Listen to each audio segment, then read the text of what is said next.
Well, g'day everyone and welcome back to the Voice of a Veteran podcast. We are here live on set from Mum's back deck. Yeah, Bob. And I'm back here with Sam. Sam, good to see you. Hello, thank you. Great to see you. Welcome back. What are we doing today? Well, I have one question from the audience. Questions. How did people send through these questions? There was some Instagram DMs, there was some Facebook messages. Okay. There was some lovely messages that came through an email as well, just with good responses from the last few podcasts, which Excellent. is great to hear. Very keen to get into this feedback. So you can do, hello@voiceofveteran, or go to our Instagram @voice_of_a_veteran or our Facebook and send those messages through and Sam will get them in. Yeah. And today I've chosen one in particular because I feel like it will link in with where I want to take this conversation. And the context is, I feel like there's been lots going on in the veteran community. You've been speaking a lot on veterans issues, like on Royal Commission, on terms of reference, on very heavily basis veteran stuff.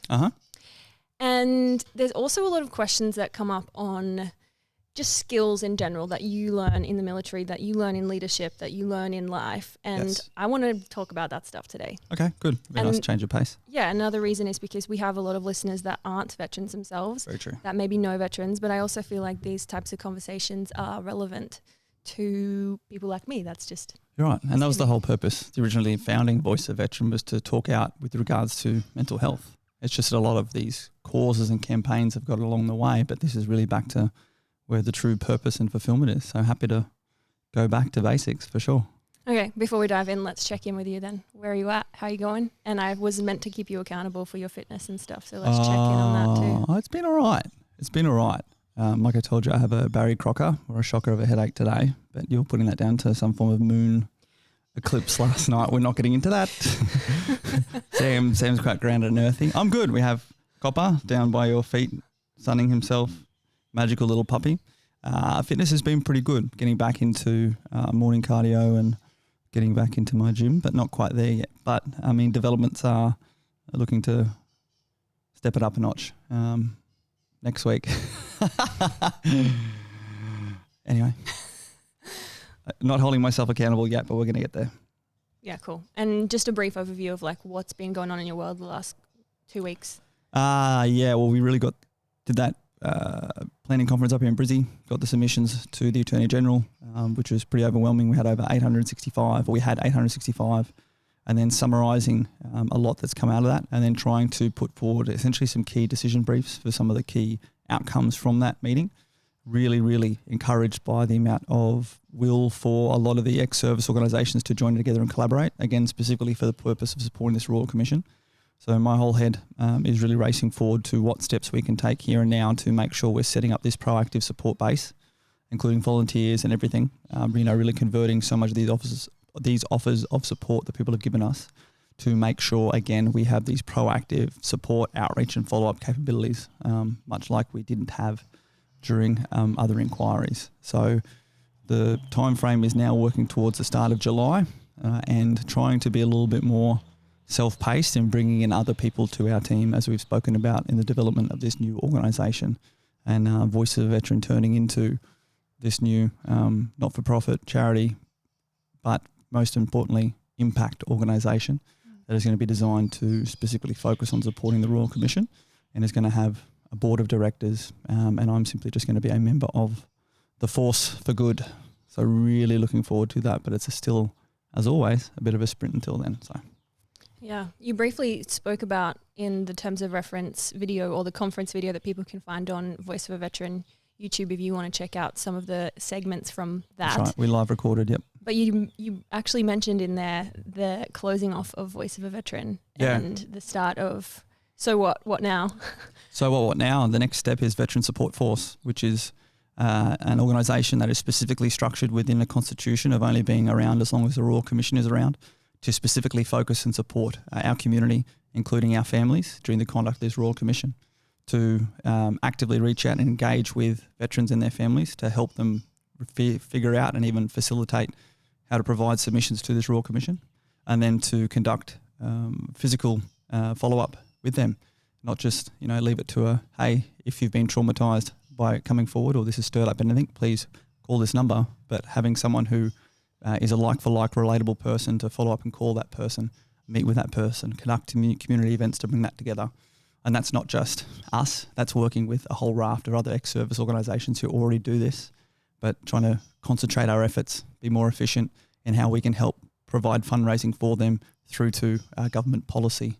As you would have heard from that meeting, even changing, working with state and federal health elements to change the standard operating procedure for when someone presents to a clinic or a hospital that has suffered or conducted suicidal ideation or behaviour, to include a screening process to determine if they're a veteran and then linking in with a local support network that we're going to go and develop. So there's some really key actionable steps, but now it's time to really focus on that ground up, practical, tactical actions and maintaining political and strategic relationships to help facilitate policy to support our people.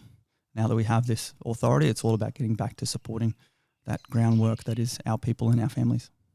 And I know we didn't intend on going into this conversation right now, but you lied to me. Why is Voice of a Veteran not that thing, do you think? And why is that closing? Voice of a Veteran, as we've said before, was that platform that I needed to be comfortable in putting myself forward and speaking out aggressively, assertively on these issues, to be able to accept risk from a legal framework as well.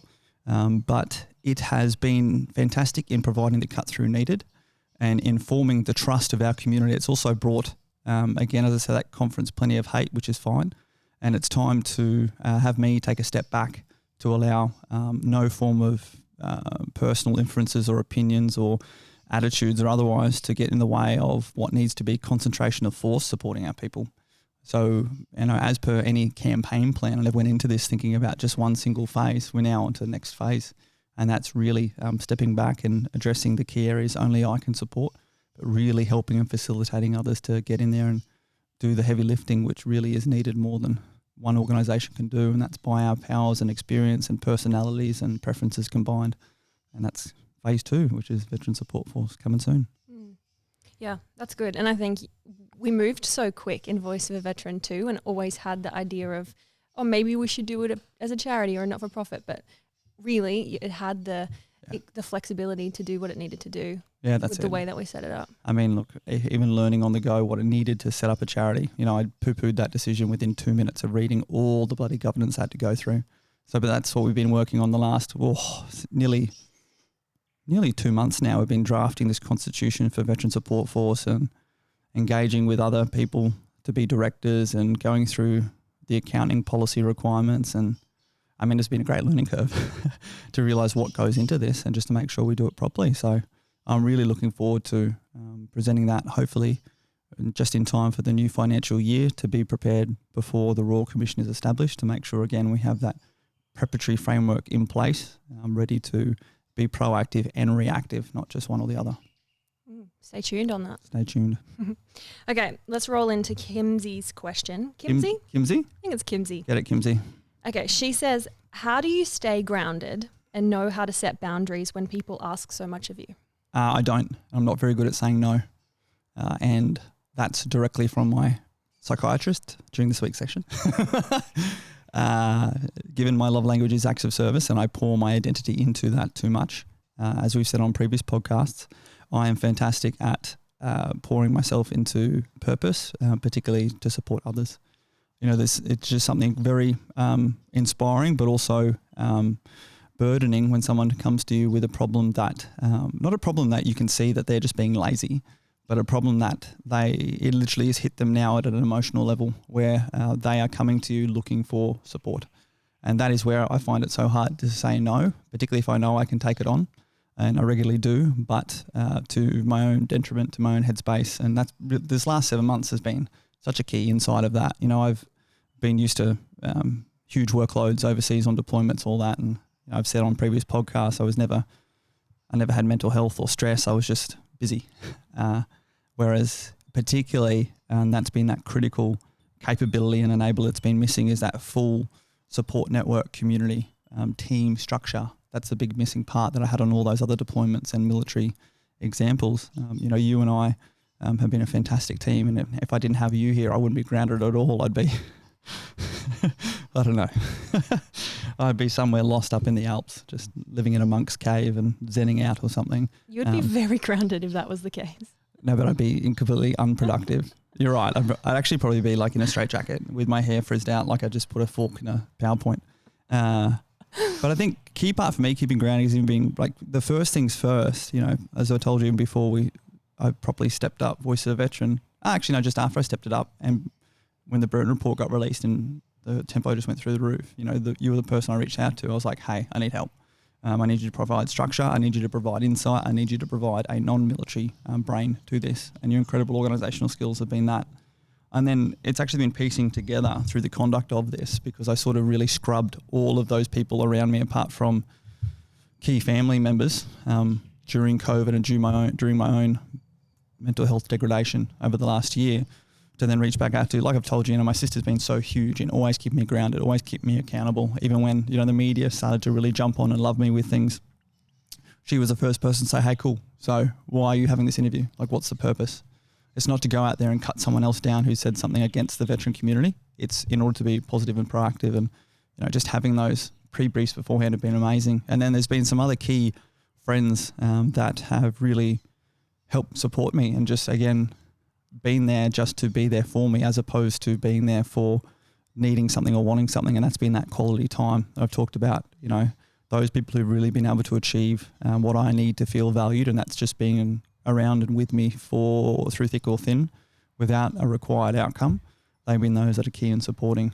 But even in particular, in lead up to that conference the other Friday, and since then, as you've seen, there's more and more people that are coming to us aligned on the purpose, but at the same time are there at that community foundation level and have the runs on the board of proven demonstration of competence and character in supporting our veteran community. So the support and the stability and the groundingness is still on a slope up, but I genuinely sit here saying to you that I have not got it right, but I am genuinely full of optimism and positivity, noting just what we've already seen by, again, getting out there and taking action so far, and now trusting that, because it's no longer just Voice of a Veteran, it's now got an operational purpose that is finite, to be able to step back, maintain my infinite outlook on things, and bring in a team that I can, trust, and I can step back and I can let go of a lot of the micromanagement I've had to take over for a number of reasons over the last 7 months.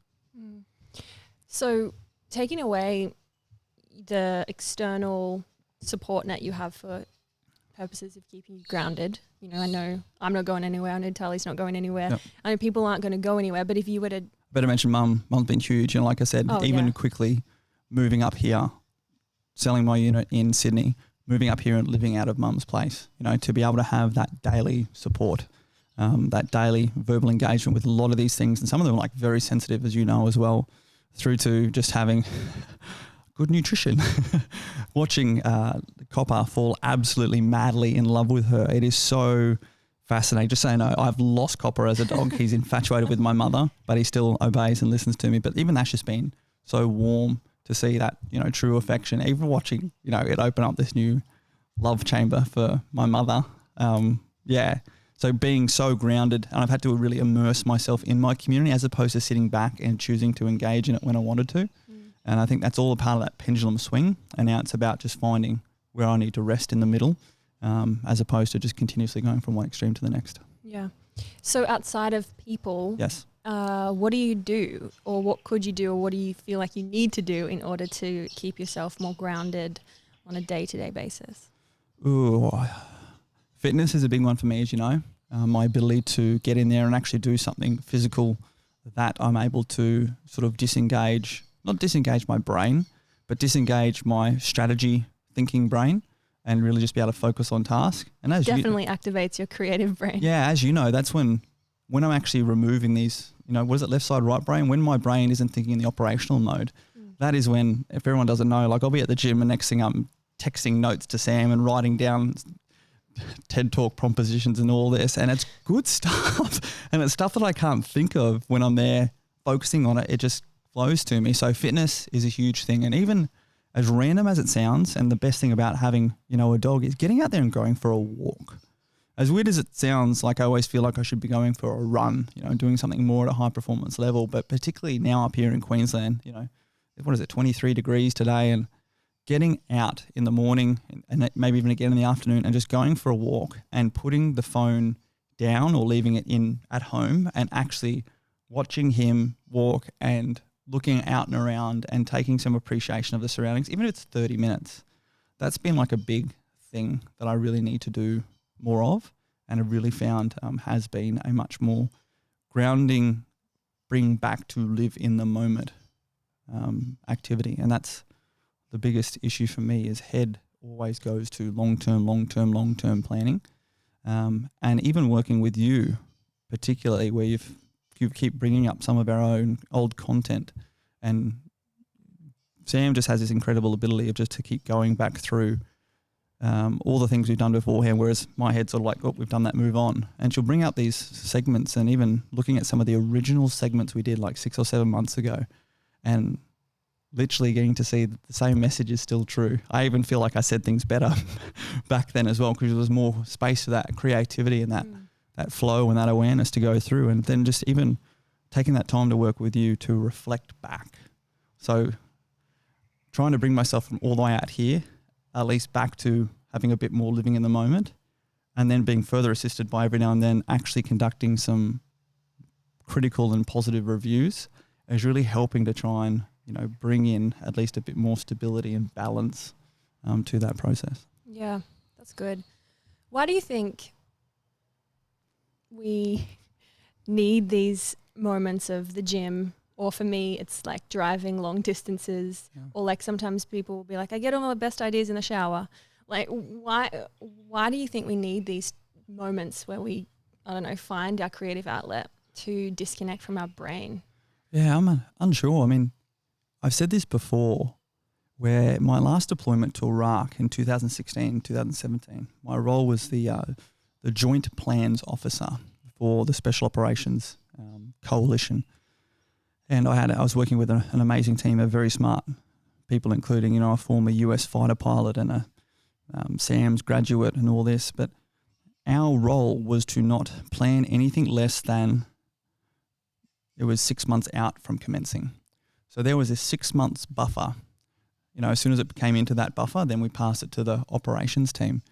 And the fact to be able to create this time and space gap, whereby we had the opportunity to actually sit down and critically review and discuss and plan things, I remember from a personal mindset was incredible, as opposed to dealing with the spot fires and dealing with the daily operational critical needs. There's always a place to be able to sit there and ground yourself in a creative process, apply absolute logic and structure, but really enable your headspace to not be dealing with any form of stress activation, any form of cortisol, any form of that biology that goes with stress or the immediate requirement, including adrenaline, to really get through a product and deliver.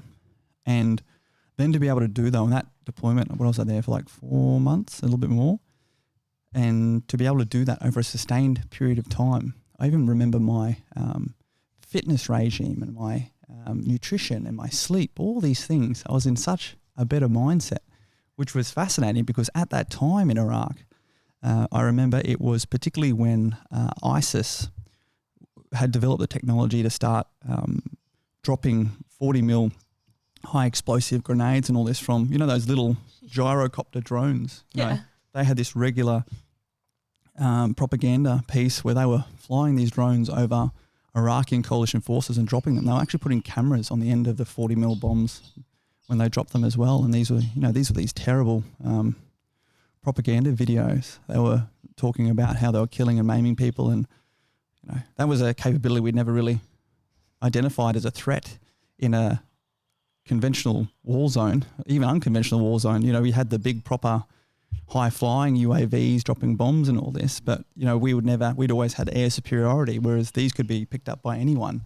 And the amount of air drills we had just there in our comfortable headquarter forward operating base, and you would have seen from even one of my videos when one night laying in bed on Snapchat, there was a rocket attack came in and landed about 100 meters from my bed. It was probably the most like uncertainty or even potential lack of security or actual risk I'd ever had during my vulnerable times, during the times where I wasn't all geared up outside the wire. But it was just fascinating for me where my mindset was like so crystal clear and I wasn't out there doing all the cool stuff, but the ability to actually have that time and space in my professional requirements really enabled better alignment on my personal and personality side of the house. And it really was a very fascinating nexus for me to appreciate what can be achieved, even in a corporate perspective when we get into proper strategy to create the conditions for conducive professional deep diving learning and mindset and everything else in between. I understand that a lot of people, when they transition from defense, have problems with discovering their purpose or who they are, or, do you think there's benefit in creating this time and space to disconnect from perhaps the spiral stuff or the hard stuff that's going on through your head and the things that you're dealing with, and you might be able to talk to what the other stuff is? Yeah. Like, how does someone looking for their purpose outside of military create that space to be able to get creative, and then what might come of that? Does that make sense? Yeah, well, I mean, the whole thing we've spoken about, I love the analogy of the pendulum swing. Yeah. Like we move that water, like you said. Particularly in service life, so much is provided for you, and we keep talking about this unique nature of service. It's all immersive. Your community, your purpose, and your sense of identity are deeply embedded in what you're doing each and every day, and it's an infinite process. The defense of our country isn't measurable in time and space. It's measurable in ultimate result with a lot of finite objectives along the way. But then in particular, when a lot of people leave because they've just got to that place where they've lost their purpose, they will immediately swing to something to try and fulfill immediate purpose, because once you have that purpose that is so truly inspiring at an intrinsic level, it's like a drug. It's so hard to replace that. And it makes you feel better in every single thing that you do, and it empowers you to be better in every single thing that you do. On a previous podcast with Scotty, you heard me talking about, training for a purpose in our physical fitness, and how much it's very easy to lose motivation these days because I don't have, a physically required purpose apart from only health and wellness and maybe looking good at the beach in summer. But as we're entering winter, that wanes even more. So the requirement it's so easy to throw ourselves into that purpose whereby, and this is even something we're talking about, not just for the military, but for anyone who is responsible for managing people in any form of workplace, how powerful using leave and holidays are. I used to have this sort of formula whereby, I'd take 2 weeks of vacation from work, and you sort of like, you're sort of trying to throw yourself into it and have fun, but your head's still thinking about what you could have been doing at work either way. And then when you get to week 3 and week 4, you're kind of in a place of like, hey, I'm sort of actually living in the now, in that rhythm, not really missing work too much. I'm very happy where I am. Then you come to week 5 and week 6 and you're kind of like, yeah, cool, I'm enjoying myself, but, kind of keen to get back there. It's nearly been 5 and 6 weeks now. I'm sure the place isn't working as well without me or whatever. And what you actually do is you sort of lose your purpose and you rediscover your purpose. And it might be going back to the same purpose, but that's why I'm really trying to push how hard it is. My personal example in the military itself, I saved up until I had over 100 days worth of leave in my book, which you're not meant to do, but I kept being operationally deployed and required and all that. And if I maybe had have taken better blocks, I also had my long service leave on that, I would have probably been in a better place whereby my purpose might have at least been more sustained, more renewed. Defence as an employer, they would have retained me longer, but, I was the master of my own destiny, and that was the choice. But applying that to, particularly when people go through a transition piece, I think it's fantastic. You need to realise that you need just a little bit of time to rediscover you, to focus on the here and now, to maybe consolidate a bit of your sense of self.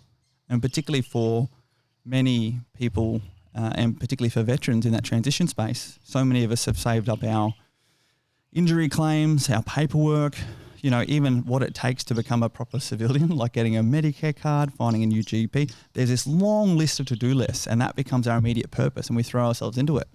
And the issue is that long list takes a long time to complete and keeps going, particularly once you start realizing what is available to you, and you just keeps going and going and going. So I think it's 2 parts. So important to push that as far upstream so you're not doing it to the last minute, but then giving yourself that time and space to have a clean break and to go on a vacation, to go chill out somewhere, to grab that book that you've always wanted to read and go and take a moment to just enjoy being yourself and provide that detox. You know, it's a mental detox. And I've spoken with so many people about, do you remember that, the national lockdown, what was it, March, April last year? How many people, you know, hated that first week? Then by the second week, they're kind of like, hey, I'm cleaning the house more than I ever used to. I'm rediscovering this. I self-taught myself how to do videos on YouTube. You know, I'm actually doing daily workouts. I'm spending more time with my kids. You know, we're sitting around the dinner table. You just, all these common sense things, you know, imagine, one thing I would love to do is on each anniversary of that national lockdown, do like a lockdown detox camp or something like that. But I just remember, again, how mentally aligned I was actually during that lockdown. And as you know, for me, we did a podcast, remember? Yeah. On my one, and it was decluttering your life. That's it. Yeah. Decluttering your life. I think it's so important, particularly during those transitions in your life, to harness the opportunity to provide that decluttering. And particularly as you're progressing from one culture to the next and one community to the next, potentially, you know, refocusing and readjusting what your immediate support network is. You talk about layers of resilience a lot. And I want to bring up layers of busyness because this relates to any human, I think.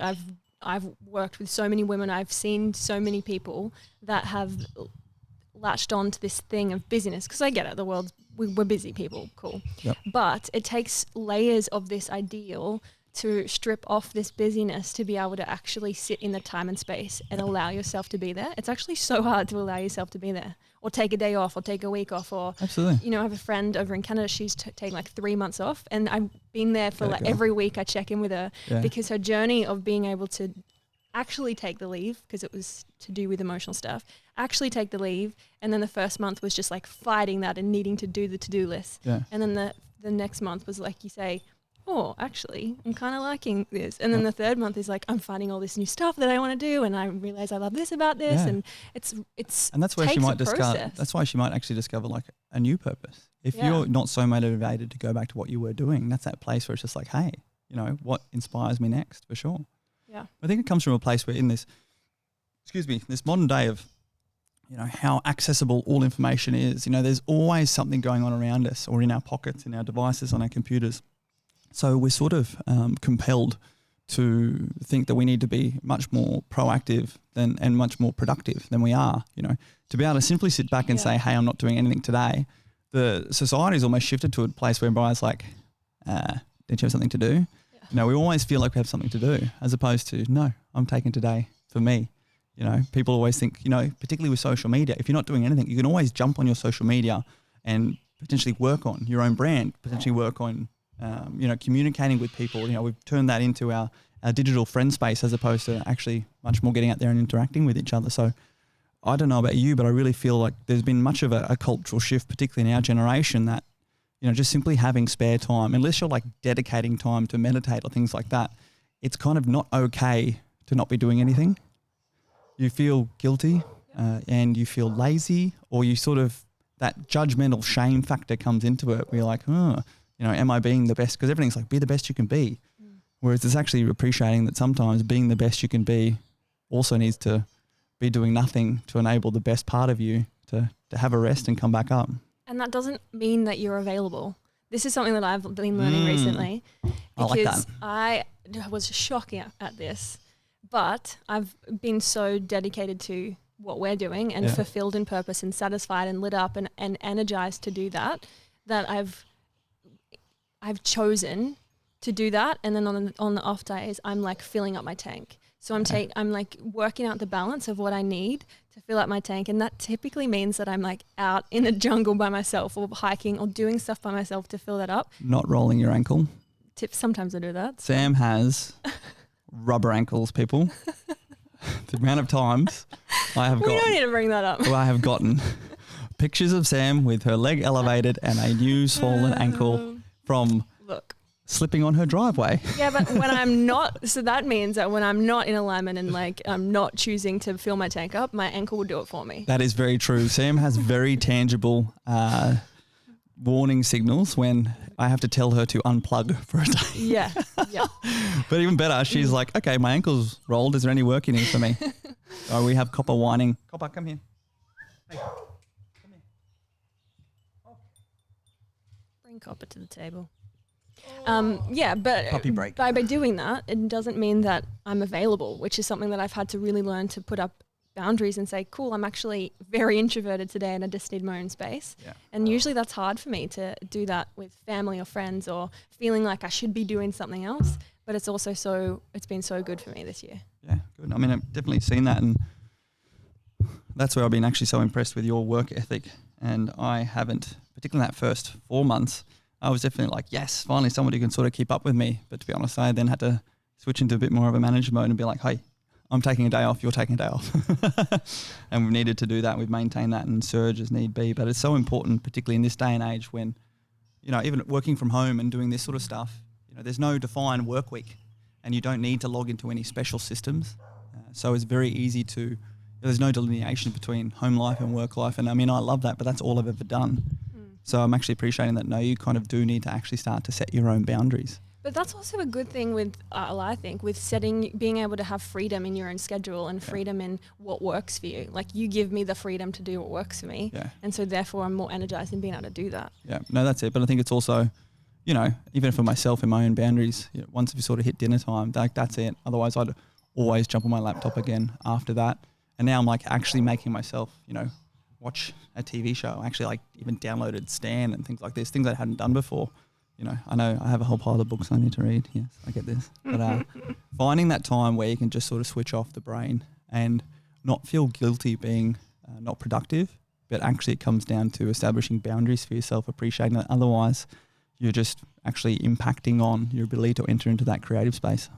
Yeah, I think that's so important for a lot of people if you are wanting to discover more about purpose and whatever. Well, this also might link in with... Well, just quickly linking in on that. So even throughout my entire time in Special Forces, there was always a time that you were, even in the Army in general, there might have been a time where you are always on call. When we're on the domestic counterterrorism role, I was still always on a notice to move and things like that. But for the general part, you actually couldn't bring your work home with you. You might stay at work late to get things done, but there's a restricted system and there's a secret system. You can't access the secret system, or I couldn't access the secret system from home. You might be able to access the restricted system, and that might be just helping out with some soldier admin and stuff like that. But when you left work, you left work. And then when you turned up to work, you turned up to work. And your weekends, there was no work. We also didn't have social media. You weren't allowed to have social media. That was demonstrated you, and I just didn't have it. Or I had it, and I just didn't really touch it. There was some very casual weekend stuff. So you literally had no form of digital interaction interface. You didn't even have emails coming through. There were no emails on phone notifications, things like that. So just truly remember that as far as maintaining a tempo of maintaining and if not restoring purpose, Monday to Friday we worked. Weekend was all about socialising. You actually plan to do things on the weekend as opposed to, oh, I'm tired, I'm doing nothing, go again. And then repeat. And then when you had to take leave and vacation, it was the same thing. It was 2, 3, 4 weeks of completely unplugging. There wasn't bringing work home with you. And it was just so impressive to appreciate how truly important that was to be proactive in maintaining that sort of space as opposed to being reactive as a sort of treatment form.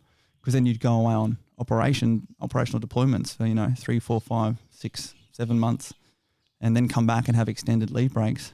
You actually managed quite well, but there were still areas to do it better, like I said beforehand. But I again look at a lot more people in everyday society and everyday business these days where you can pretty much log on to any system anywhere, and particularly with COVID now working from home, I actually think that conversation about the requirement to have your own boundaries, you can always be flexible in your own boundaries, particularly during surge requirements and things like that, but just appreciating that as per all these things, it catches up on you. It's not all of a sudden, oh, it just hits me, but it's trickling up and, it fills that bucket very, very quickly. We don't want to do an ankle. No, then you're rolling ankles or walking down driveways. How does this relate then to authenticity and your vulnerable self? Because do we need the time and space to be able to tap more into who we are on an authentic level if we haven't met that person yet? And also being our more vulnerable self. And this might be from your experience of, you talk about only in the last year or so have you started to find your authentic and vulnerable self. And so what was the process of you finding that and getting to know him? I think it was just appreciating what matters. And again, I think it really came down to me going to that unique place whereby I didn't think anything mattered. That's my own suicidal ideation moment, and sort of really conducting my own self-awareness and situational awareness analysis of where I got to and how I got to there. And then I guess even in particularly for me, confessing to my mother and to my sister and to some of my guys that I actually even went to that moment, which I was more scared of doing than, even coming out my own sexuality, because I really think, it was a huge failing, a big failing, because it's something that I wanted to do to myself. And it was just against every part of the brand that I thought I was supposed to be, I wanted to be, I had built myself to be.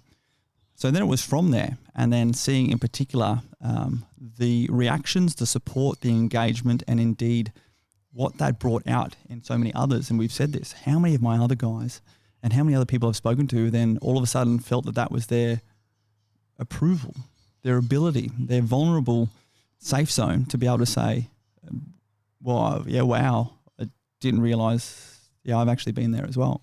And it wasn't like a hashtag me too. It wasn't like a, out of sympathy. They're kind of like, you literally watch them unlock this mental space of yeah, wow, that's the sort of secret I've been holding on to as well.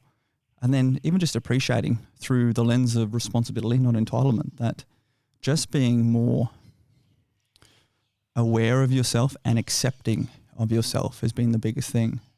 I always kept comparing myself to the brand and the picture that is me, with my beret on, with my uniform, with my medals on, or who I was in Afghanistan 2012 with my guys, actually finally being tested in combat, and actually, being at a place where I felt that I was the most validated in my personal and professional life. And actually appreciating that, yes, that was a time, but that's a responsibility and an opportunity to bring that forward and to better actually understand that life goes on, life changes. Even having conversations with people like on our previous podcasts, Tony Abbott and Ian Thorpe, and, hearing these people who've been at the pinnacle of their respective profession, and appreciating that, the movie doesn't just finish with a great feel-good ending, it goes on, and life has highs and lows, and you're actually much more relatable and much more real when you actually accept that. And as opposed to worrying about not living up to any form of previous brand or standard or whatever, but never being happy with mediocrity and always looking to push yourself further forward, I think that's the key part. While I said I have this terrible time looking back and reflecting, I was always looking back and reflecting. And again, the pendulum swing now has me looking forward. But do you mean you were doing that and comparing current self to former self? Yeah. And then all of a sudden, the pendulum swung into the middle, and I went, cool, well, you can't be former self. That person's gone. But also, what have you learned since former self? And it was kind of like, holy cow, I'm actually so much more self-aware. And while I thought I was very emotionally intelligent and highly skilled and all this, which I was, but I wasn't actually that emotionally mature. I wasn't even fully aware of what I needed to help myself feel value. I knew what I needed to do to help others feel value, but I was never in this place that was actually sustainable for me personally. And my sense of self was all over the place and nowhere at the level of potential it needed to be. And then my pendulum swung all the way forward and I threw myself into purpose, and now we're sort of resting back into that place whereby, I am me. This is the whole thing. There's no brand other than myself. We all have our own individual, unique brand, and my brand is Heston Russell, and whatever that brand is whatever I choose it to be.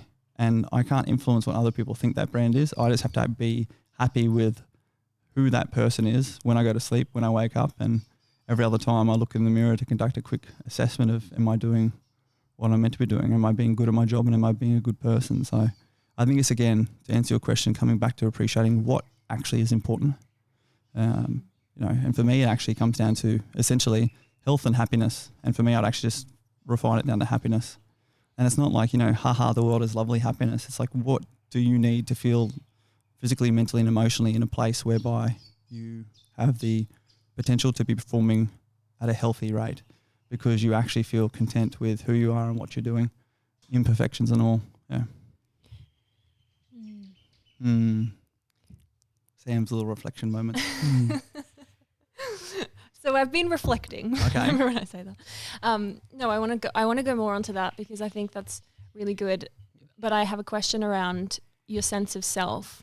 Do you have pillars that hold these in place for the days that aren't your happy days or days that you struggle to wake up? You know, like what's the pillars in place to make sure that you still remain connected to that sense of self? Very, very good. I mean, purpose is definitely one of those. And at the very start of this year, I actually did, I think the 1st of January, I actually did an Instagram post where I did a carousel of photos that were purpose. And they were people in my life from my family, my grandfather, Scotty, and every now and then when I do have those sort of slow days, I actually sort of wake up and I really do actually go back and review that. That wasn't just a feel-good post for everyone else. That was a post for me. And that's sort of my accountability piece. And there are so many things in there, particularly now, obviously Scotty gone and then my granddad gone, and particularly so much of what he said to me in the conduct of this. You know, he was sort of alive for the first couple of months of this. There's that accountability piece, not wanting to do them proud, but just wanting to be a man of my word. Because if you can't be counted on what you say and what you do, what can you be counted on? So there is that. And you know what? I've said it 400,000 times, but that little fluff ball, my little copper. 24-month-old. He's 2 years now, Sam. My little pup, again, just so while, looking at that purpose post will give me that mental and emotional purpose, you know, that physical and emotional purpose is sort of tied up with him, whereby, you know, he's dependent and relying on me. You know, I have to get up and do things. And then again, our community, you know, just to some days just want to fold it in.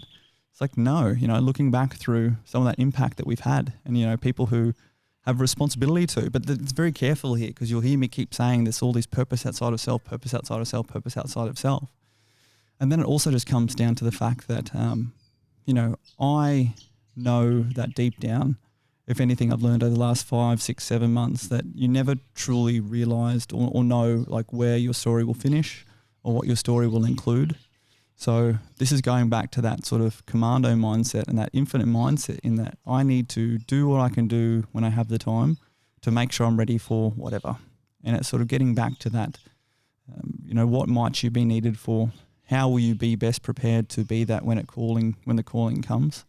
And that's what really helps me focus on, you know, particularly my physical health, making sure that even when I don't feel like engaging my psychologist and having our weekly chat, like making sure I do, because I'm focusing on a proactive, preventative mindset as opposed to a reactive mindset, and just really having that focus carry through everything that I do. Whereas too often, and particularly when the workload kicks up, it's so easy to find purpose reactively. You know, there's something to do. I've got to do this today. I've got to do this today. Whereas it's important for every now and then to sort of change the glasses and look through the lenses of preventative to make sure that I'm sort of filling up my own tank as well. So still a balance. What I hear you say though in all of those is actually not necessarily purpose outside of self. It's actually mirroring the reason why you're doing something. So the reason, the purpose post is your reason why you're getting up and doing that. Your like copper is giving you a reason why. You're right. It comes into purpose. And also like on the hard days, we spoke about this I think in the last podcast, the hard days in military, or the things that you guys did in special forces, you were connected to the reason why. That's what pushed you to keep going. And that's what's so important for me is that purpose. And it's so easy for people to say, oh, I'm sick of people always asking why and all this. But, you know, you've heard me say it on previous discussions, workshops, podcasts, task and purpose. If you enable people to understand why they need to do something, they might actually find a better way to do that or other tasks to do that. And, you know, it comes from a place of just understanding, being situationally aware in what the requirement is, where you can actually put yourself into that to better understand it. And you're right. That's where my mindset is at the moment. I find it very difficult to conduct things where I don't know the reason why. And that's fine. I'm actually okay with that. And sometimes you have to sort of go, well, I'm just going to do this because it needs to be done. But I actually really appreciate my mindset always tries to go to, why does this need to be done? Not sort of questioning it, but actually knowing something needs to be done, but then understanding the higher reason why that needs to be done. And that actually makes me more motivated to do that. It makes me have some emotional buy-in to this, and being actually able to have some buy-in to the progression of that in order to achieve something. So I love that. But again, that's quite a military training piece, you know. Every single time when you write your orders for a mission, your mission statement is who, what, when, where, why.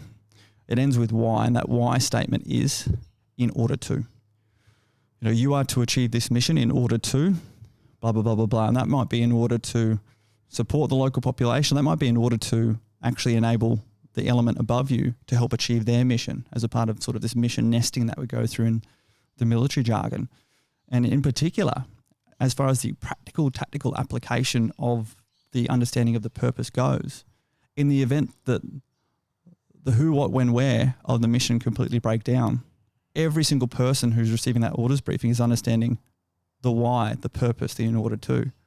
And I've been on missions whereby we went to the wrong location at the wrong time and the wrong person was there and all this, but the team knew what we were there to do and they cracked on and got it done. You know, they say that no plan survives H hour. Well, the purpose of the plan should survive H hour. The purpose of that mission statement is what you need to put so much effort into, because when all else fails, if I get killed or my radio goes down or I fall down a hole or whatever, you know, and all the commanders do that. Every guy down to the number 6 in each team needs to understand the purpose and why we're trying to do that. That's cool. And I'm going to reflect it back to my position of how this impacts me. Oh, good. Because you're the 360-degree reporting live on the Voice of a Veteran podcast. Here we go. Your leadership is one of, you take me along on the journey. There's transparency and I understand why we're doing it, which makes me so much more bought into the purpose of what we're doing. True. Instead of me sitting on the other end of the laptop being like, ugh, bloody Heston, like I don't want to, you know. Yeah. I've never done that because I'm like, yes, I'm like right there with you. But even that's a balance, because, you know, you feel like, because there's stuff that I need only you to do, so it's not weighing me down. But then, like, because back in, again, our commando days on mission, you'd have an all-informed net where everyone could actually hear everything that's going on, and there'd be that discipline part that only the team commanders were the ones talking to me or to each other to clear the net, to make sure otherwise there weren't just voices going everywhere. But then it gets to the point whereby it's like, you know, Sam does more work than me because you're doing this day-to-day stuff. And I'm like, do I need to be including her in all this? But that's coming down to that part, like what will actually better enable her to have a better appreciation of the situation? It's because Sam's fantastic at reading into that and going, hey, well, that actually ties in with what we're trying to do here, here, and here, because you're dealing with all the information and filtering it up to me as well. So it's fascinating to hear that, because sometimes I feel like I'm sending too much to you, but at the same time, I definitely do filter things that I know she literally can't help me out with that or doesn't need to help me out with that. So my turn. Yeah. Teams change on the copper. Hey, Bubba. Hello. Yeah. And I think that's, you know, I can reflect in the past of different work and stuff that I've had. And if I am not engaged, if I'm not like motivated or inspired, it's because typically I'm left in the dark. I don't really know why we're doing it. I don't really get inspired by that. Yeah. So that's cool for leadership in general. Absolutely. I think particularly overseas, I've worked with a number of other nations and not just special forces, but conventional forces. And there's been a few missions that I went on where I remember I had to once jump up on a tank that was ramming its way through a civilian compound in Afghanistan. And a lot of these compounds, there's these giant mud brick walls that stem around from the compound, from the house, and make a whole compound. And we were using the tanks to smack through these walls. This is just after we'd lost Scotty on that same deployment. And as opposed to going through any paths, you know, we literally watched over 10,000 civilians march up over a hill to vacate the area. We knew it was only Badlands for the next 2 to 3 days. And so I had enough of walking through doorways and through paths, and we either used our explosive method of entry to get through them, or I just rammed. I had about 4 Abrams tanks, all those variants under my command, and we just rammed the tanks through the walls. And they were loving it. But I sort of remember there was this tank, and its branding on it was actually called Happy Tank. No, wrong. It was called Mr. Plow, the Happy Tank. And it had this big plowing tool on the front of it. And next thing, I just remember he was plowing through this wall. Like usually the commanders will tell them where we're going, but he just taken upon himself to start plowing through walls. And I looked over and I had a look at what he's doing. And he plowed through on the wall that was actually joined to the compound. You know, it went all the way around. So next thing he's plowing into this compound. And it'd be safe enough to say that, you know, there's no one in it because we watched most of the people get out of it. But he was just taking bite after bite after bite because you couldn't just plow straight through it. You know, going through wall after wall after wall. And I remember like trying to get on the phone. I remember like trying to grab the little comms phone at the back and then nearly getting rolled over by this tank because he had his hatch closed. So then I had to jump up and bang on this thing. I was like, what the hell are you doing? And he's like, I'm plowing through the wall, sir, giving you a point of entry. I was like, dude, who the hell told you to do that? It's like, oh, no, just in case. I'm like, mate, get up here and have a look. And next thing you can see the front of his tank is, you know, in someone's living room. And there was really a key moment for me to actually just sit and be like, why are you plowing through this wall? It's like to give you a method of entry. It was like, cool. I understand that you understand why you need to do this. But at the same time, who told you to go through here? It's like, oh, no one, sir. I was like, great. So, mate, you might be going out there doing this of your own fruition, but if you're not linked in with a team, then you're operating on a purpose that isn't linked to anyone else. Your purpose is to provide a team with a method of entry. Your purpose is not to make method of entry all over the place. Oh, okay, no worries, sir.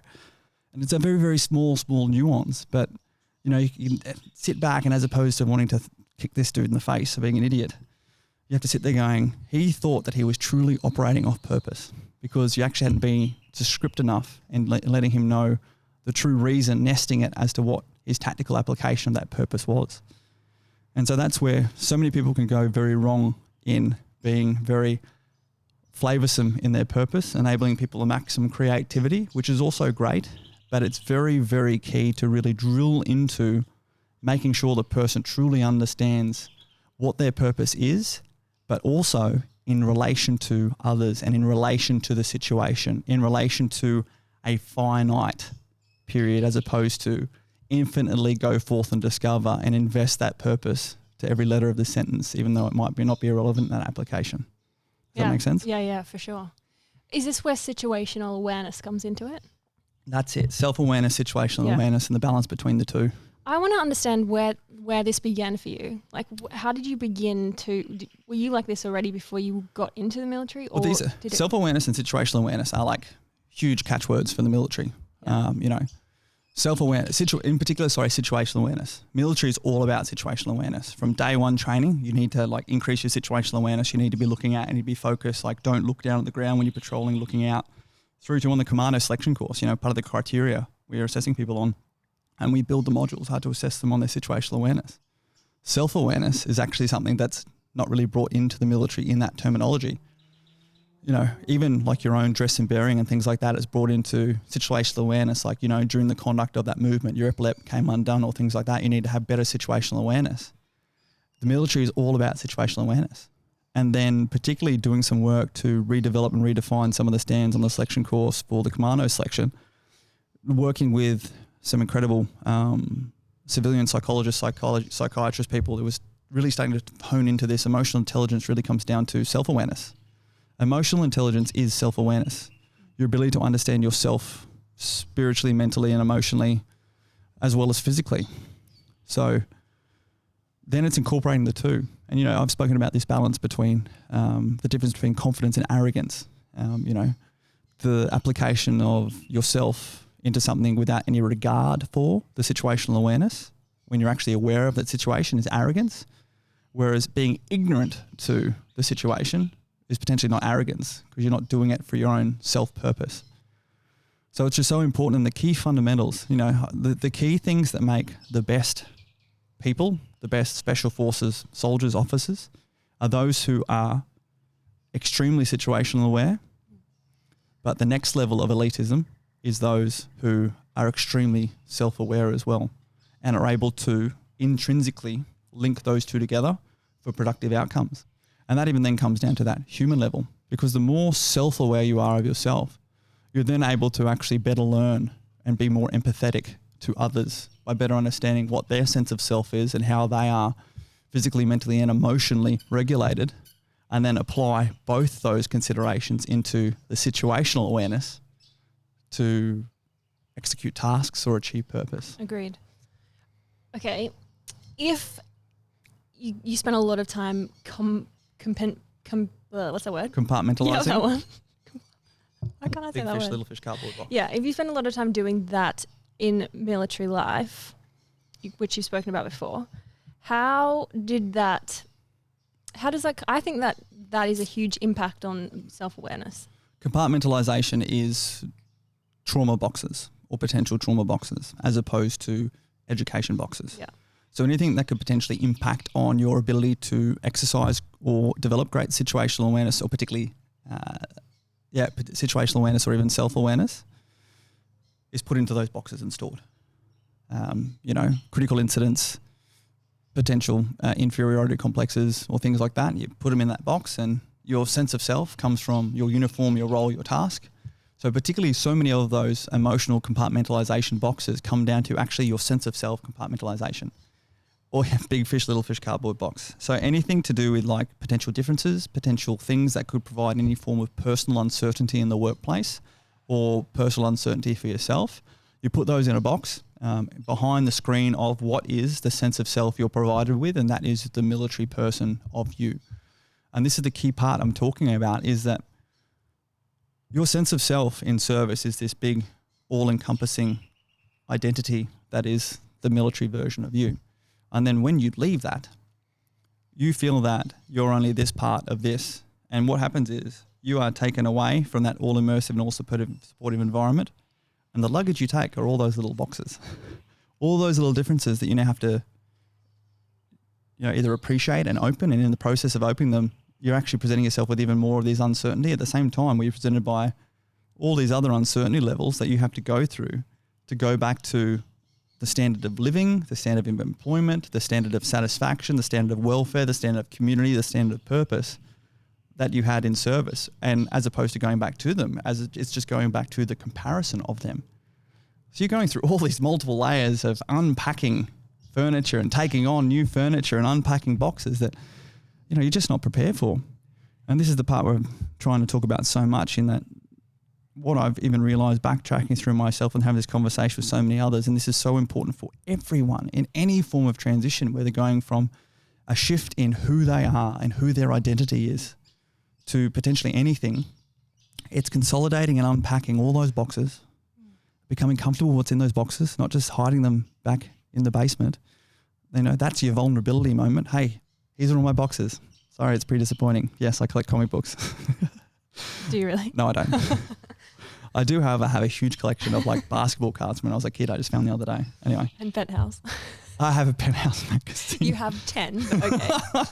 It's plenty of articles. It's actually, very quickly for this audience, is because we had an article published in the recent Penthouse magazine, not because I actually collect Penthouse magazine. But they do have fantastic articles, and I'd encourage you to get out there and read that. It's the autumn 2011 edition. But yeah, it's being comfortable with, what is unpacked from your boxes and potentially on display for people to come at a garage sale, essentially. Jeez. And yeah, being comfortable that's you and that's your baggage and that's your luggage. And it's not like, hey, this is me, like take it or leave it. It's like, hey, this is me. And it actually doesn't matter what other people think, as long as it's not impacting on them. That's your self-awareness. This is me. And then it comes down to your responsibility to then apply that appropriately into the situation you're in. And that's what too many people, and you've seen it particularly in our community, or people who really hold onto that trauma, they'll bring that trauma box out and they'll be like, hey, this is my trauma. Yeah, this is what I was thinking. This is my trauma, You need to take this trauma, or you need to validate my trauma. Yeah. And it's like, I will support you carrying that box, but that box has got your name on it, and let me know how I can help you. As opposed to at the moment, we have all these people like, every person they make trauma box. Potatoing it. Yeah. So. But they don't let go of it. But is there It's not potatoing it. It's, this is my trauma box. Look into it. Look into my trauma box. But I feel like there's a lack of actually looking into it themselves. And so is there a process of, before we go, hey, here's all my stuff? No, but I think there's plenty of people looking into other people's trauma boxes and then going, oh, I'm sorry for you and all this. But there's not like a, cool, how can I help you with this? What do you need to unpack that trauma box? as opposed to it being something that defines you. How can we literally unpack that, collapse that box down and put it in the recycling bin? That's because a lot of us feel that we have to be very delicate, and you have to be delicate with other people's traumas, particularly in a non-clinical aspect.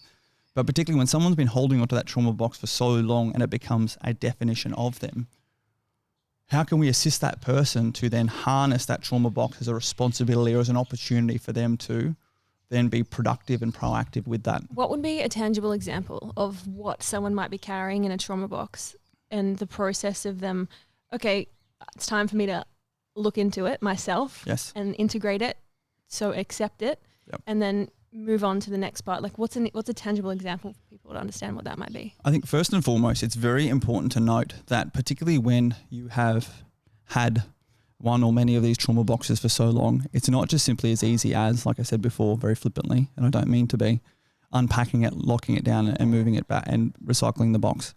Particularly if it's been sitting there for so long, let's just talk about a cardboard box sitting in the garage. It might be a bit wet, a bit damp. There's probably at least a discoloration outline. There might be a bit of mold where that box was sitting. There's definitely a lasting imprint of where that box was. What might be in that box? So what might be in that box is your own personal trauma. And this is coming down to, my dealings with DVA over the last 2 years, So you put that in a box? That is my emotionally triggering box, because I get emotionally triggered when I get a call from a delegate and all things like this. And the piece now is, and it's a great segue to where we're at in the community and why I advocated so hard for this Royal Commission, is that is now the outlet.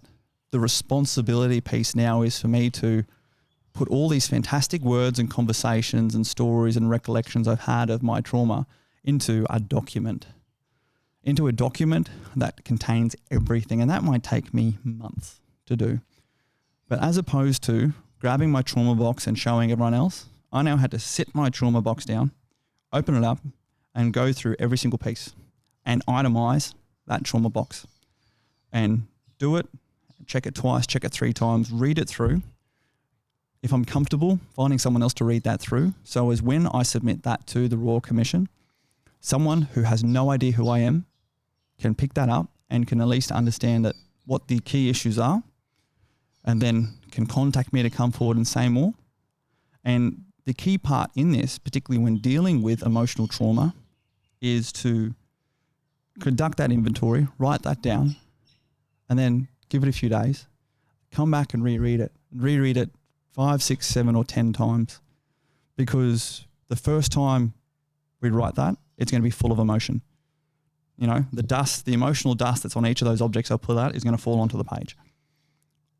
Every subsequent time I need to go back through and remove it, because I don't want the person on the other end to simply see it as a emotive outburst and not be able to dive into the objective facts that they need to actually go through and conduct a critical analysis and provide options for systemic resolutions to these things. And I even do it every now and then myself. That afternoon where I contemplated suicide, I wrote an email and I sent it out to a number of members of Parliament. I sent it to my local member, Tanya Plibisek. I sent it to Jackie Lambie. I sent it to Andrew Hastie. I CC'd a bunch of other people. And that email contained every little bit of detail I wanted. But it was so emotive. And it was, reading it back myself, it is like, holy cow, I don't know what to do. I want to, my mindset, as opposed to going to, right, something needs to be done, is like, right, this person needs to be supported. And that's my own failings, but that's my own learnings in how emotive these things are, and appreciating that that's where that sits and that's where trauma comes from. That's what trauma can do. And it's so important for us to support each other, even listening that, to understand that there are tens, hundreds of thousands of veterans and families who are about to go through finally unpacking some of those boxes that have been sitting in the corner of their minds, of their hearts for so long. And just like unpacking your own apartment, it's so much easier doing it with someone. And there might be a few boxes in there that we are not yet vulnerable or comfortable enough with unpacking around other people. And that's why writing it down, literally writing it down, either in an email or in a letter, hopefully in an email, so you can actually go back through and edit and not rewrite it 100 times. is such a great part, because even when you're putting it out there, you're actually putting it out there for the first time physically. Yeah. And it's not another person, but it's another thing. You're reading your story back as opposed to knowing and assuming your story. And your level of comfort in being vulnerable, simply that it's on a piece of paper that, you know, if you died tomorrow, someone might find that piece of paper. There's just a level of comfort for me that came slowly through rewriting that letter, and that I've been doing. I've rewritten that letter about 10 times now and need to keep adding to it as the situations continue.